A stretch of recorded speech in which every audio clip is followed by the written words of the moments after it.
My Shade, My Story on the Estee Lauder brand, did a show actually with Double Wear, a fashion show of different consumers wearing all of the different 60 shades. Clearly showed that we are standing for diversity, for inclusivity, and empowerment of the individual, and creating something new. We are definitely a family company still, I feel, but with a really long-term orientation that are rooted in the Lauder family values, which are respect for the individual, uncompromising ethics and integrity, but also generosity of spirit and definitely fearless persistence, which was one of the main trademarks of Estee Lauder.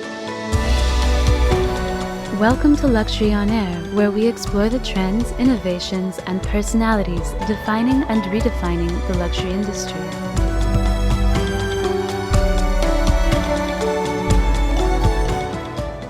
Welcome back to Luxury on Air. My name is Karine Szegedi, and I'm delighted to welcome our listeners to explore this new episode together. Today, we have the opportunity to discuss prestige and luxury beauty in the cosmetics industry and the future of work for cosmetics business with Jasmin Aziz, General Manager of Estée Lauder Companies in Switzerland. And it is our first episode on beauty, and we are really, really excited for this today. So maybe just a few words about Estée Lauder Companies, one of the world's leading manufacturers, marketers, and sellers of quality skincare, but as well makeup, fragrance, and hair care products. And it's a steward of luxury and prestige brands globally. It expands across 150 countries and territories, approximately with more than 20 renowned brands, which I'm sure that all the listeners know, such as Estée Lauder, Aramis, Clinique, MAC, La Mer, Bobbi Brown Cosmetics, Aveda, Jo Malone London, and Tom Ford. Welcome, Jasmin. Thank you so much for being with us today. Thank you so much, Karin. So happy to be with you, and welcome to all the listeners. So I think we said it's the first ever beauty episode, and it's a privilege to have you here today and even to come to our Geneva office today. Your bio says that not only that you're the general manager of Estée Lauder Switzerland, but you are as well a positive psychology practitioner, a certified coach, and a yoga teacher. So my question to you would be, how do these different roles influence each other to make you a better person? I am really, I would say I'm really into my core values of curiosity, gratitude, and passion for people.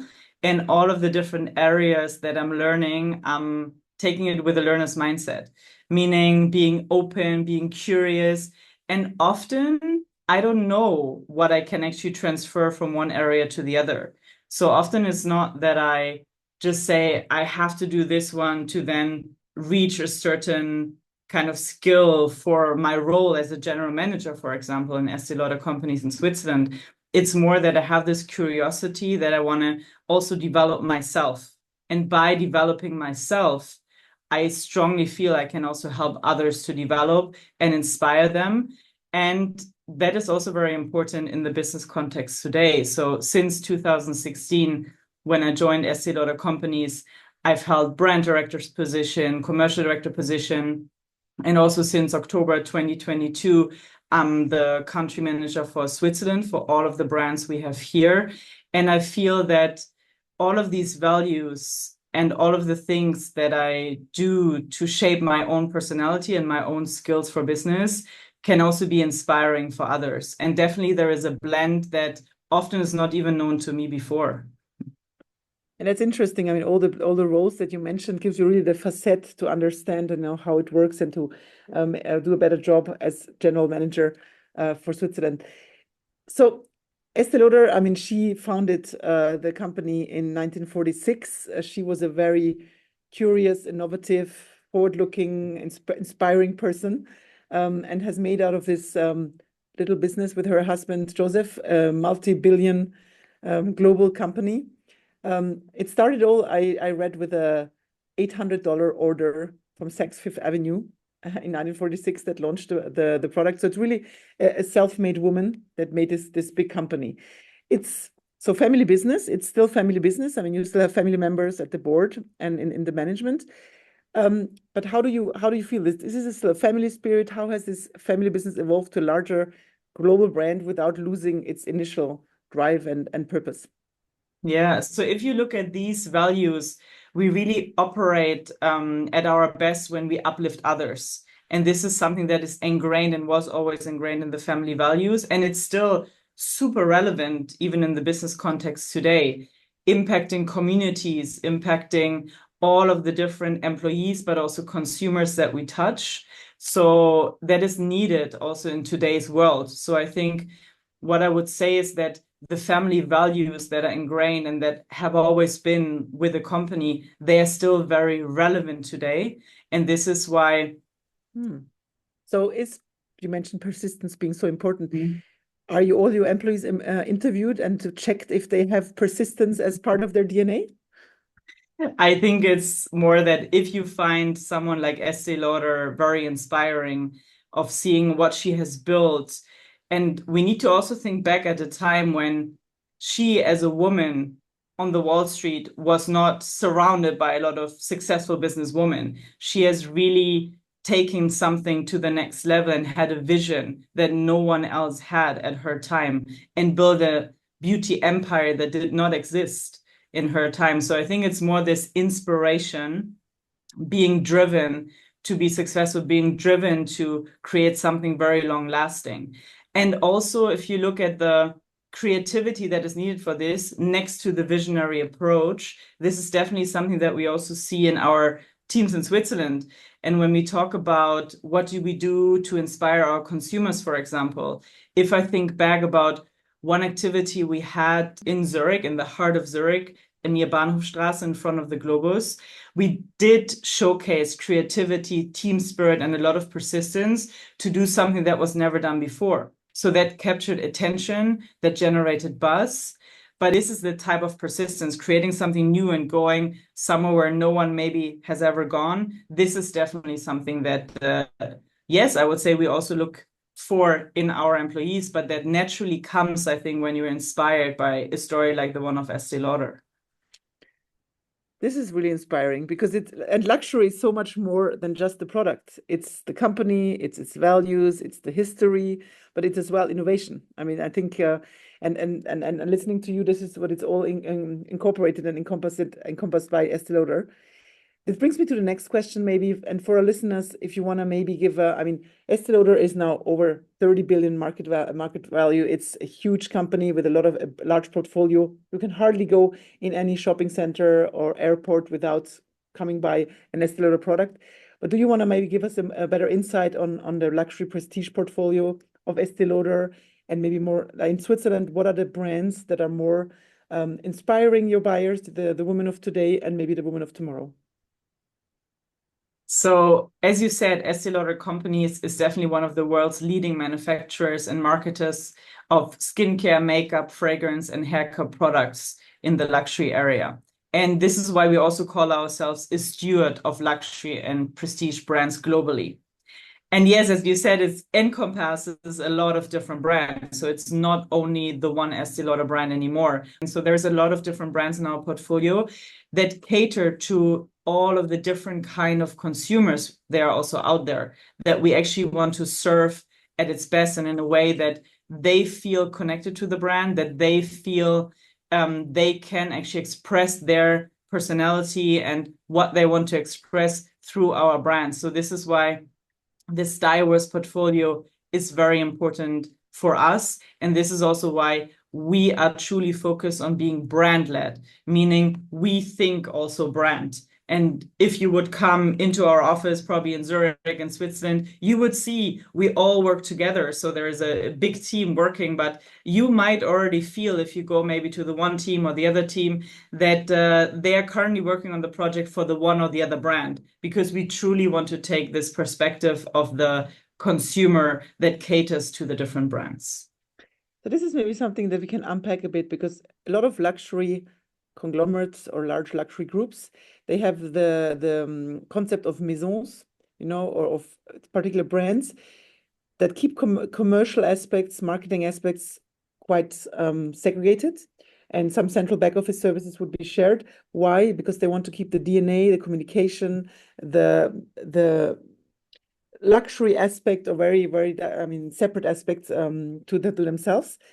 Is this something that is not present in Estee Lauder? Are brands really cooperating and the consumer would be fluid between the brands?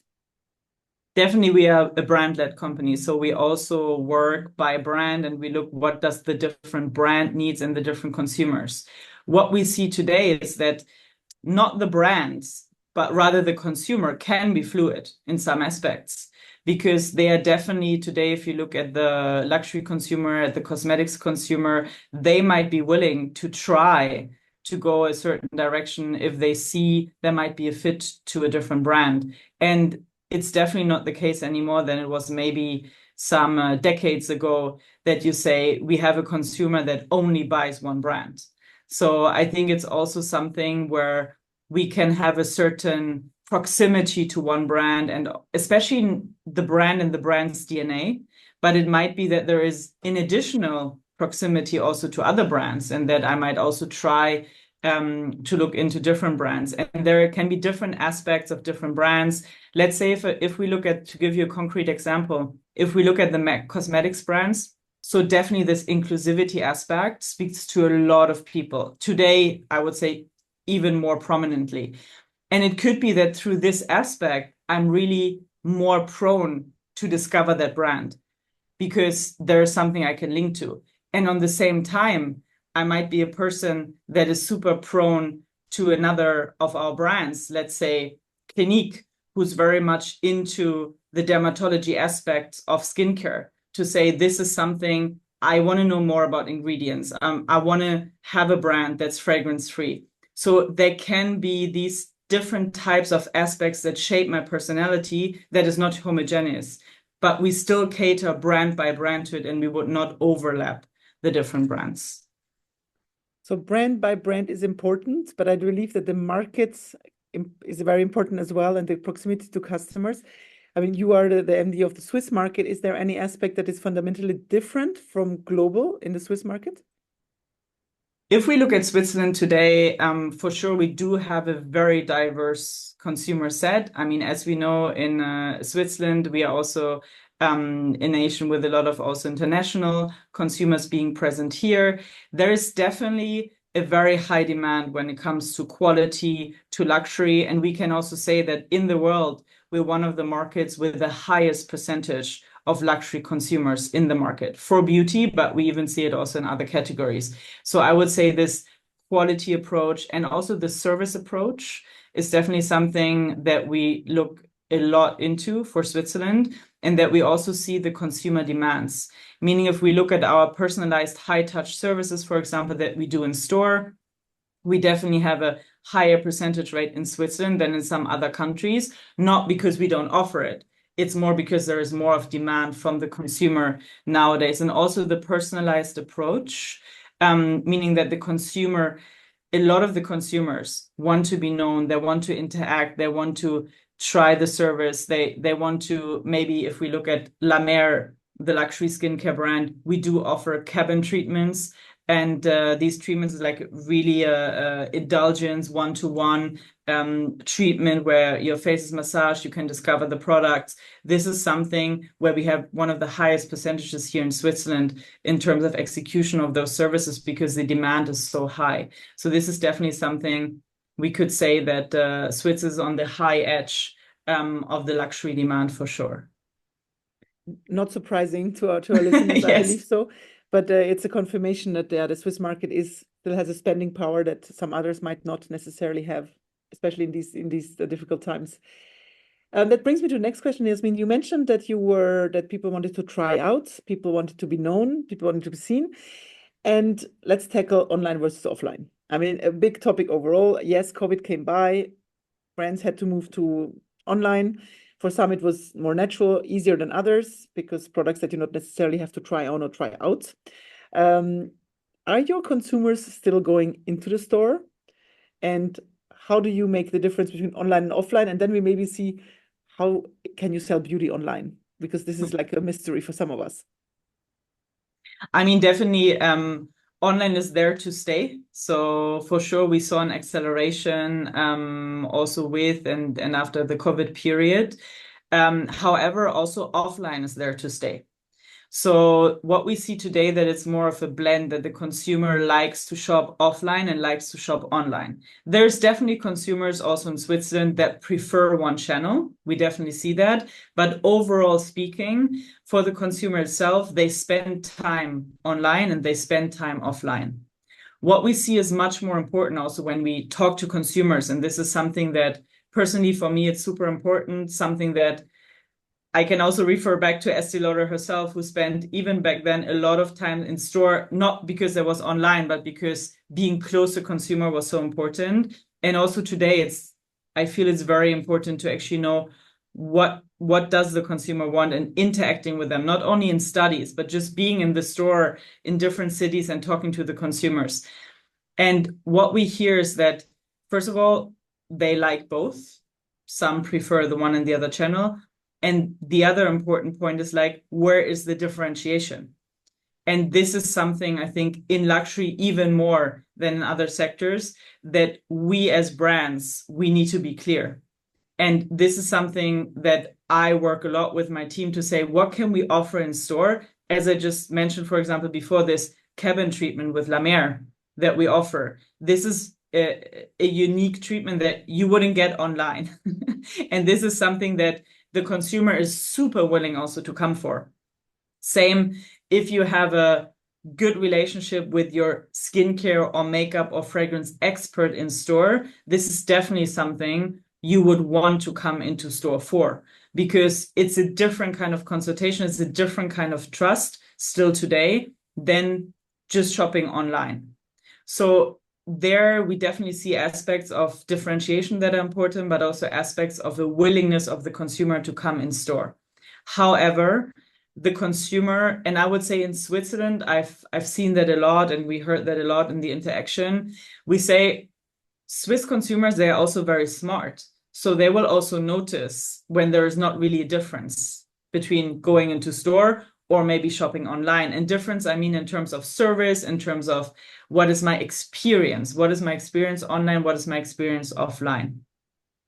If we look further into online, of course, there is also experiences we can create online. We have shade finders, for example, for foundation. We have tools where you can try on the lip color, which of course gives you a lot of different opportunities to try and very fast versus going into store. So, but again, here it's just to offer certain experience that are unique to one or the other channel. So ideally you can form a touch point with a brand on different levels, which will also strengthen your relationship to the brand and the relationship to the products that you buy. And this is definitely something consumers look for today, even more blended than I would say before the COVID period, because they're much more open to also try things out online. Okay, interesting. So it's not like the fashion industry where you maybe try in store and buy online because you have maybe a better pricing option or more sizes. You would still have experiences as well online that are different, that you can play around. Is it only a buying experience, or is it as well, as you mentioned, maybe some shopping festival? Are there interactive events online? Yeah, I mean, definitely, for example, a good one for an interactive event online would be our masterclasses that we do. Let's take another brand, Bobbi Brown's also one of our makeup brands. We do masterclasses with our makeup pro artist online. So it is interactive. If you go into a live class, it could also be that you watch the video, but the video is done in a way that you can actually interact, that you can try the product. And afterwards, you can decide if you buy the product online or if you can if you want to try the product or buy the product offline. But definitely it's a more interactive experience that you can have, which is a good example. Also, there is some blending tools, meaning if you, let's say with Bobbi Brown, you do have the option to book your appointment on the website for in-store. So that's just the blend. And definitely there is consumers, I mean, not to deny, there is consumers that have a consultation in store and then buy online, definitely. But there is also consumers that buy online first and then later discover to go in store, because they have a first touch point with the brand, and then they want to discover more products. They want to try out the products in real. They want to be part of maybe an event in store, which we also do a lot. So we really have it a bit both ways today. And when you say online, I mean, probably of the traditional websites are one of your main touch points to your consumers. What about social media? I mean, you are very much present on TikTok, you are much present on Instagram, you have your influencers, you have your own pages. How do you use the social media to grow your consumer base? In Switzerland, we're definitely not yet, I would say, as advanced as other regions and countries when it comes to direct social buying, meaning I see it on a social platform and I buy there.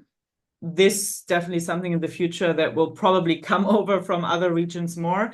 However, the influence that consumers get from videos on from recommendation videos, from our own artists, but also from influencers or just, I would say, friends, that your own circle that you have on platforms like TikTok and social is huge.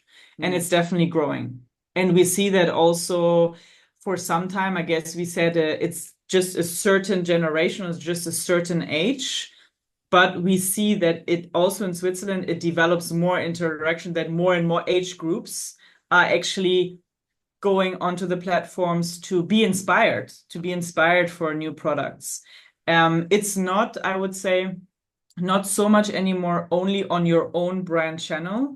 It's more like what's the general speech around on these platforms, around your brand, around the new products, what are the different tips, and the more authentic and the more natural it comes, I would say the more successful we also see the products to be. So that's definitely an impact that we cannot deny. And we do have people also coming in store, consumers coming in store, saying, I have seen this on TikTok. Can I try? I've seen this on TikTok. Like sometimes they even come and say, this is a new product I've seen. It's not even a new product anymore because maybe they have seen a video that's been some time. But there is really an impact that's undeniable, and that is definitely also growing in Switzerland too. Yeah, that's the trend, and it's maybe it brings us to the question on maybe the age groups and what if Gen Z being probably one of your new largest consumers or the future consumer to focus on, Gen Alpha coming up very soon. How do you tackle these generations? Because obviously we don't want to be like our mothers. We want to be different. But you have brands that have survived so many generations and have always been able to innovate. So would Gen Z, for example, be more attracted to the traditional brands, maybe like Estee Lauder or Clarins, or maybe to newer brands like The Ordinary? Overall, I would say, taking a step back, we can say that Gen Z definitely has propensities to luxury brands. So they have this natural attraction to luxury brands. However, the brand name alone is not enough anymore to actually capture that Gen Z shopper. So they are demanding in the sense of they want to know, like, what am I paying into? What am I paying for beyond the product? So they want high quality for sure. So there is a certain aspect of quality, intense communication that's important. But definitely we would say that Gen Z is reasoning also in terms of purpose. They want to know how have the brands evolved, how are they involved. They want to have background information of what's the DNA of that brand. And there we come to the point again to close the circle on why is it important to go into the brand's DNA and to keep the brand DNA and evolve that brand's DNA to give more context than just a product or just an innovation on the product level. So if we look, for example, at our executive group president, Jane Hertzman-Haddis, she put it quite well. She actually said Gen Z interest is in precision and performance as a big part. But if the product delivers, they also want to go further and they want to explore, and they really want to know how the brands have evolved and involved, and they want to go to a certain extent of knowledge beyond the product. So to capture them, I think it is important to be authentic. It is important to let them experience the brand as a whole and not only one product or one technological innovation. And at the same time, back to your question on like the different generations, because Gen Z is one, I think what is very important for us is to capture all of the generations. And nowadays, if you belong to a certain generation in an age kind of like way, you know, it doesn't mean that this is your attitude, if you know what I mean. So you could be 50 or 60 and your attitude is more like a Gen Z today. You might be a Gen Z from your age, but it might be that you actually love to wear the makeup from your mother and the products, and you know, you love that kind of generation and how they deal and what they look for in skincare or luxury in general. So this is why I think what we need to be most careful about is not putting the people in the boxes with the age, but more catering to the different demands of the consumer we have today.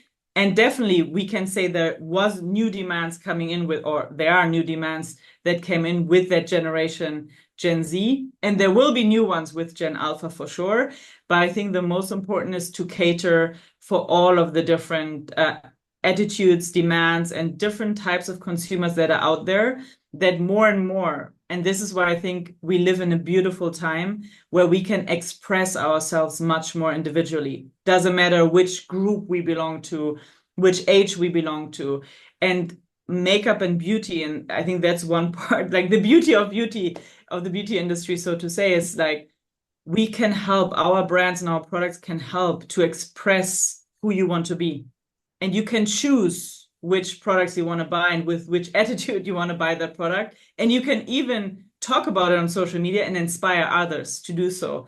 And I think this is a great opportunity we have in our time and in our age that hopefully will even grow further into expressing who you are, being inclusive, and having the choice. Yeah, and having the choice and being yourself and having all the options, because what we see now is that personalization and putting yourself in the center is so important for the luxury consumer. Definitely. Of course, there's still I mean, you want to be recognized for what you do, for what you have, and you are influenced by the world around you, but your own beauty and your own health being very important. Do you see, I mean, do you see the same from, well, one question maybe I reformulate is beauty part of health, or is being healthy more important than being beautiful? Do you see a link in these statements? What we can say, if I look at the Estee Lauder brand, which is our biggest brand, Estee Lauder stands for longevity. And longevity, I think, incorporates everything, all of the different types of aspects in terms of like, how well do I live, but also how long do I live, and how do I feel in my body, in my skin, in my personality. And I think it goes more and more into that umbrella form that people don't want to say this aspect is important for me. They want it all. The consumer wants it all nowadays. And the question is more like, how can we blend it and how can we offer the consumer a path to actually express what they want? And this, I think, also to your very first question on like, how do I blend the different areas? I think of like positive psychology, yoga, coaching, leadership role, driving the business. Like, how does this all fit together? I think it's a similar question to what you just asked on the terms of like health, well-being, you know, it's like, how can we find a way to use the knowledge and see that one area actually fuels the other in a positive way? So definitely, to give you a concrete example, if you feel well in your skin, you're most probably, and I'm saying that now I didn't look at the studies, we can maybe look later at the studies. Definitely, we can say that probably you will feel more confident. You will have, mentally, you will feel stronger. Emotionally, you will feel stronger. So that has an impact. Although the main purpose was not to say we tackle your mental health or we tackle your emotional health, but it will definitely have an impact. If you're maybe, let's take a Gen Z, you're in the area of like really thinking, who do I want to be in this world? The beauty products can help you to even also try out try different brands, try a different fragrance, which is very personal, see how it reacts, see how I want to come across in terms of my makeup. How can it help me, maybe if I have an important meeting, to have more confidence?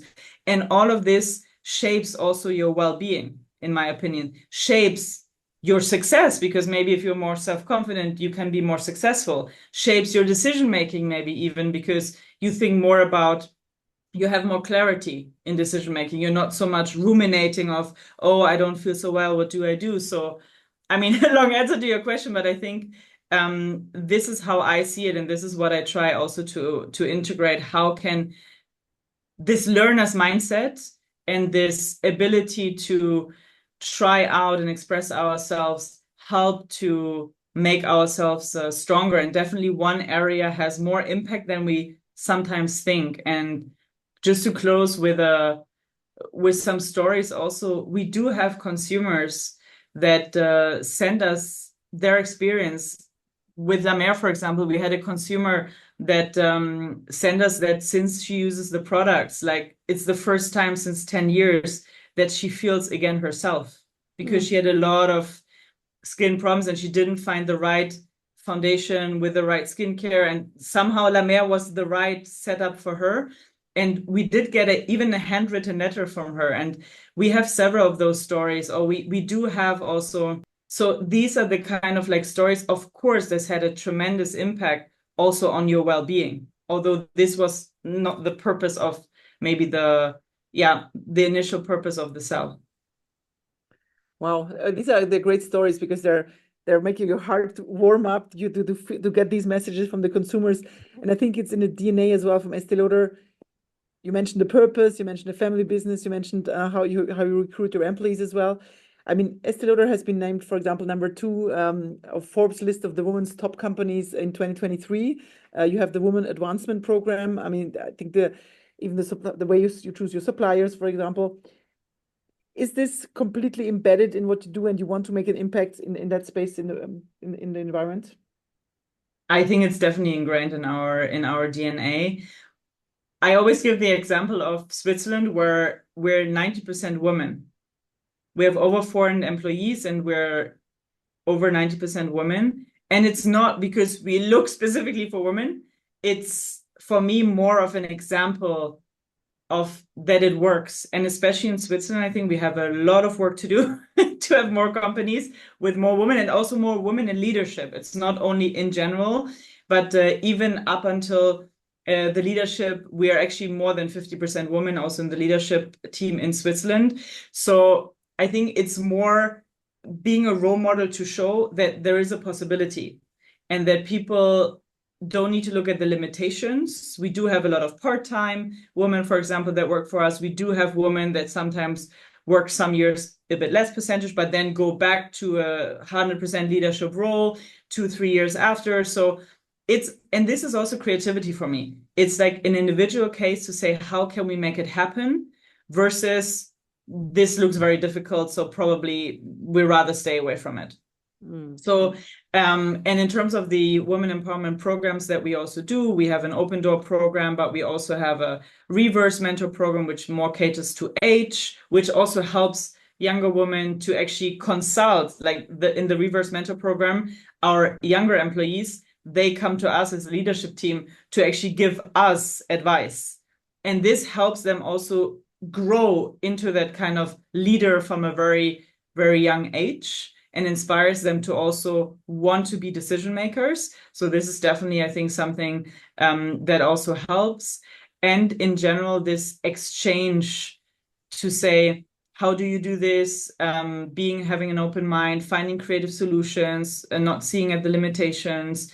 And also if I look at our breast cancer awareness campaign, as we invest a lot into breast cancer globally, but also in Switzerland, we do have every year a big breast cancer awareness event, and it's still the #1 cancer of women in Switzerland and globally. So what I want to say with this example is, it's an adjacent topic that specifically caters to women that we can also help shape and advance and create awareness for, which in turn helps, again, I think, the self-confidence also for women to step themselves into roles. And at the end, it's not only about women, it's about what kind of new society, what kind of new lifestyle do we want to create. We do have, of course, also a lot of men in our company, and we do also have a transgender, non-binary. So I think nowadays it's not only about one gender. I think it's about how do we create an environment that's inclusive? How do we create opportunities where maybe before we've seen more limitations? And being 90% women is definitely, and having the programs, it's definitely one example how we can role model and how we can hopefully inspire. And that's definitely, I think, what also Estee Lauder would have loved to see nowadays. So if I listen to you, future of work is genderless, it's fluid, it's easy, it's more the values than the different separations that you would do. I wonder, I mean, in the luxury industry, we've seen that finding qualified personnel, especially in the sales floor, is rather difficult. COVID has completely disrupted, I mean, the industry and the retail industry overall. Do you manage to find, I mean, the people that as well incorporate the values that you want to bring to make you a better company and serve your clients even better? And you told us just before that after this podcast recording, you're going to see your employees in store to make sure that you have the personal touch as well. So very human company. I hear that you're a very human company, but of course, I'm sure that you're top notch in technology as well. In our days, no business is being successful by tackling the technology and looking in innovations in the technology space. Anything that you can share that Estee Lauder has recently been implementing or working with? I mean, I think if you speak to anyone, we speak about AI. So for sure, this is something that also comes to my mind first. And I do see AI as an enabler for us. And just to give you a practical example, I am part of or I was part, now it's not a pilot anymore, but I was part of the pilot testing group for an enterprise ChatGPT platform, and I explored with my leadership team here in Switzerland, how can we integrate that in the company, how can we educate our people, and how can we find ways to integrate it smoothly so that people are not afraid, but that they are rather inspired to discover. And I think it always starts with the one on top, with the one that leads, and also with the direct leadership team. And the employees saw that we were using it, that we were mentioning it more. We were starting sometimes also exploring writing emails where maybe said this was generated, by just for having something to integrate, and even a little bit of a talk of town, let's say, so that people can exchange about their fears, but also exchange about the opportunities they see. So AI definitely is something that we are exploring, and that will be more important also in the future. And Copilot is another example, which we have even more widespread integrated already. I mean, with the teams here in Switzerland, people use Copilot, and I think the beauty of it is if you do it in a way that people start giving each other tips and asking questions, that's a very beautiful form of integrating this learner's mindset.